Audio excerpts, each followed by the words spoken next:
Time now for Sid 6-0. This is where I got 60 seconds to talk. Start the clock, please. Here's what's on my mind this morning. Brittney Griner is one of the greatest female basketball players ever. Two-time Olympic gold medalist for the United States, WNBA champion, 8-time All-Star. This is the vision of Griner that people choose to remember. This, however, is her reality today. In Russia, behind bars, after trying to enter the country earlier this year carrying cannabis oil, and not a lot of it. She was sentenced to 9 years in prison last week, seriously. But most believe that a prisoner swap will get her home fairly soon. Now, the man at the center of those talks is a former American representative to the United Nations, Bill Richardson. Here's what he said about the situation this past Sunday while talking to George Stephanopoulos of ABC.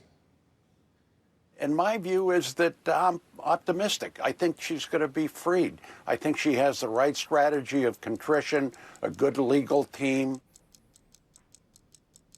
Life as a political pawn is tough, but let's hope he's right, and let's hope she's back in the USA very soon. Donnovan Bennett of Sportsnet joining us. Donnovan, this is quite the ordeal, and listen, we can debate how disgusting it is that people are making this a political wedge issue in the United States of America. But at the end of the day, when it comes to athletes traveling internationally and doing things they would normally do, because a lot of female basketball players go to Russia in an off-season and earn some money, it's not unheard of at all. Would you suggest that athletes stop doing that for the time being? Because this is a scary story. Very scary. And I love that that's where you're taking this, because I think a lot of people talked about maybe some of the symptoms and not the root problem. We need to examine why Brittney Griner was boarding a plane heading to Russia literally days before we all knew that there was going to be a war between Russia and Ukraine. Well, one of the answers is that female athletes, in this case basketball players, make 2 to 3 times more money in Europe than they are able to in North America.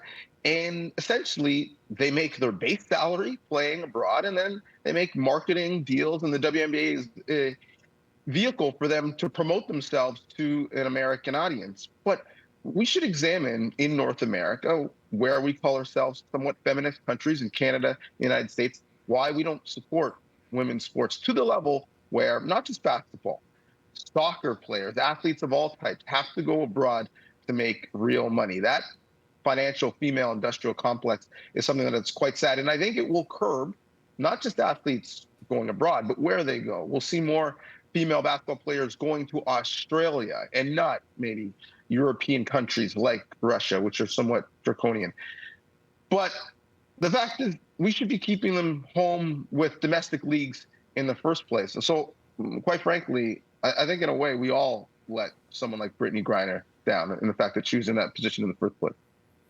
Quickly, Donnovan, if you're a Canadian hockey player in the KHL, if you're an American hockey player in the KHL, because there are a few, do you get out of there as soon as you can? Because I listen, the money for some people is the be-all and end-all, but I think in the world we live in, where it's this unpredictable, it can't be anymore.